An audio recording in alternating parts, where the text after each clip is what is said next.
It's been said that if you listen carefully over the years, you realize that every rabbi has basically one sermon.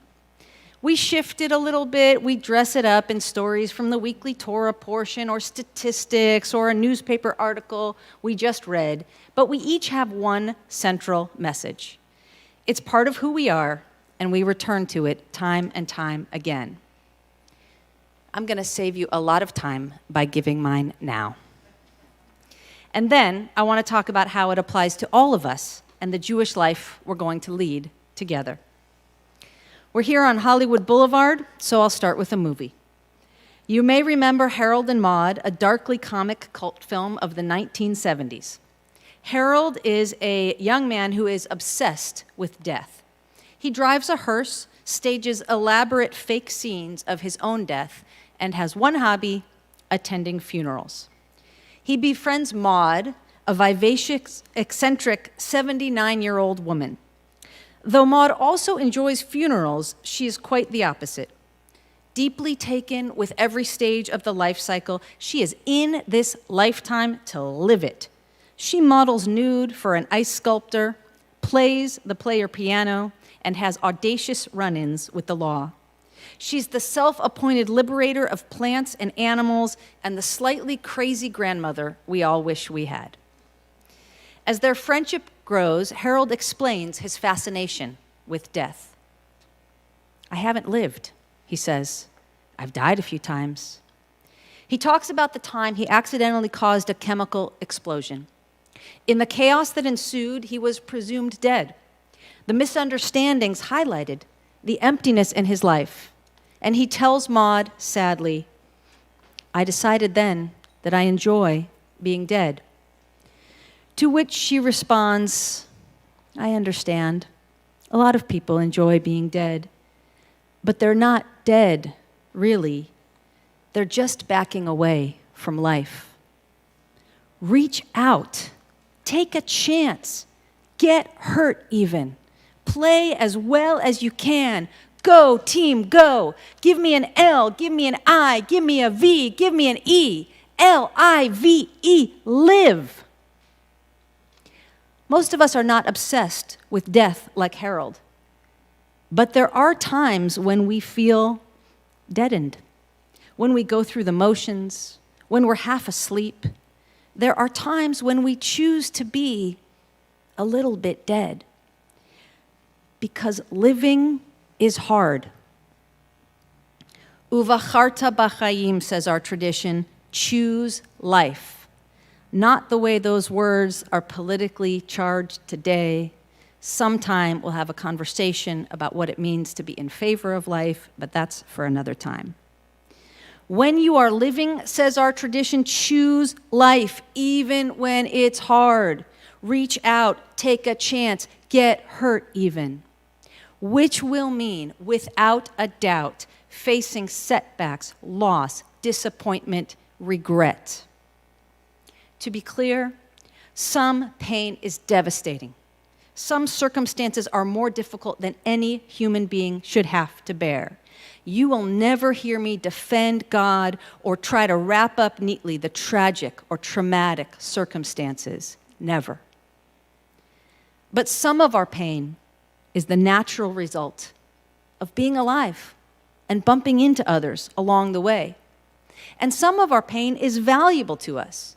Just like physical pain, it's an indicator of deeper issues that need attention. And it won't let up until we do the very work we're called to do on these high holy days. Reflect on our lives, point ourselves in a better direction. I think, for example, a lot about regrets and how we move from the crushing weight of shame to forgiveness and learning. I always come back to the time I nearly caused an explosion. I was taking a backpacking course. I think it was the second day. I didn't quite remember how the instructors had taught us to set up the camping stove.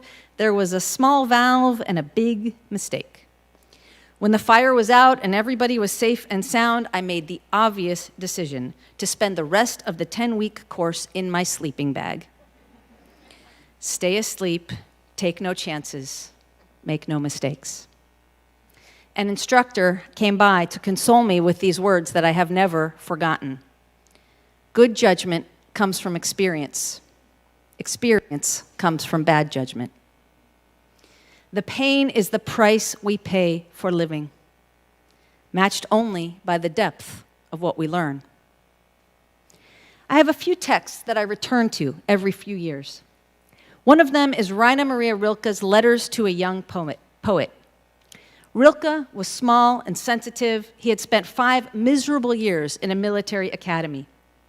A student at the very same academy wrote to him years later asking how to maintain a creative spirit in this rigorous and severe setting. I think that's why the book reads like a High Holy Day text to me. It's about finding meaning and beauty in a harsh world, which, at least in part, is what we're doing here. Finding meaning and beauty in a world that we do not control. And many decades before we all discovered mindfulness, Rilke advises his mentee to dive deep into his most honest emotions and to resist the urge to rush through them. Writing, he says, requires presence. What he means is living requires presence and patience. All things, he says, consist of carrying to term and then giving birth. Await humbly and patiently the hour of the descent of a new clarity. To be an artist means not to compute or count. It means to ripen as the tree, which does not force its sap, but stands unshaken in the storms of spring, with no fear that summer might not follow. Elsewhere, he admires those who have a relationship to life greater than just being alive. That's what we're going for, right? A relationship to life greater than just being alive. Consider the story of Rabbi Moshe of Kabrin. After he died, someone asked one of his students what were the most important things to him. The answer? Whatever he happened to be doing at the moment.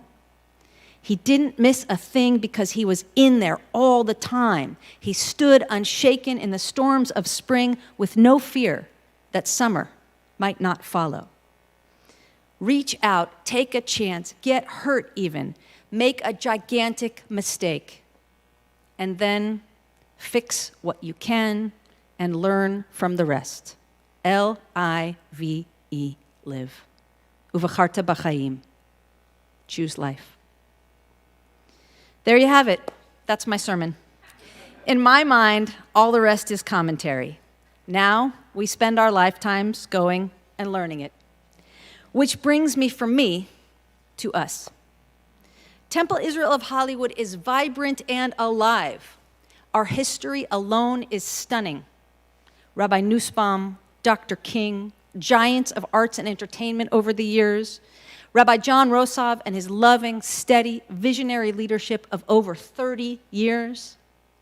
The moment born of tragedy 2 years ago that turned into triumph as your 3 female clergy members, Rabbi Masagia, Rabbi Hudson, and Shelley Fox, stood right in this room, arms outstretched, and blessed you for a healthy and holy future. I'm humbled to be part of our outstanding schools which teach and model living our values. And truly, I have never seen anything like our arts and culture program. One might ask why a synagogue hosts such a robust arts program. But we said just a few minutes ago that we're searching for meaning and beauty. So I can't think of a better home. And with all of that and more, I wonder, are there areas of Jewish life in which we are still in the sleeping bag? I don't mean us. I mean all of American Jewry in 2021. It's well known that Jewish life is changing and that religious affiliation on the whole is declining. We can no longer rely on a sense of obligation to produce a steady stream of members, which makes it sound to me like a good time for a pep talk from Maud. Jewishly, reach out, take a chance, get hurt even. I believe in my heart of hearts that the Jewish tradition is here to be lived, to make our lives better and deeper. Praying, learning, halakha, ritual, life cycle, those are important in and of themselves. They're also technologies that help us make our lives better and deeper. I also believe stubbornly that each and every person has a rich internal spiritual life. Some of us just use different language for it. A robust Jewish life is fully available to those, for example, who don't much like praying, to those who are certain that God is a concept we made up just to make ourselves feel better, and to those who never learned or can't remember the difference between Tashlich and the Talmud, between the Mishnah and the Midrash, between kvelling and kvetching. We can all still meet face to face, heart to heart. We can tell our stories and dip into the deep well of strategies for coping that is the Jewish tradition. We have thousands of years of strategies to help us feel less lonely and more supported, more thoughtful, more intentional, more awe-filled, and more hopeful.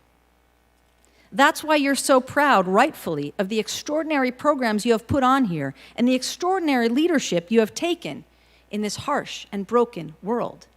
Those efforts made you feel alive. They were ways of choosing life and choosing Jewish life at the very same time. That's what I dream about. So here's the question. Where is there room for TIOH to continue to take the lead? Where else are we willing to take a chance, to apply a spirit of creativity and experimentation like you have in this minyan? Where else can we find bold thinking, open hearts, and a willingness to learn from those experiments that fail? Good judgment comes from experience. Rabbi Abraham Isaac Cook said, "We must know the full depths of the greatness of the old and know how the new constantly walks together with it and makes it whole." The old, the new, the challenging, the comforting, the personal, the communal, the lofty, the intimate, the passionate, the serene, the traditional, and that which has yet to be invented, there is room for all of it as we choose this life together, as we choose this Jewish life together. Are you ready to get started?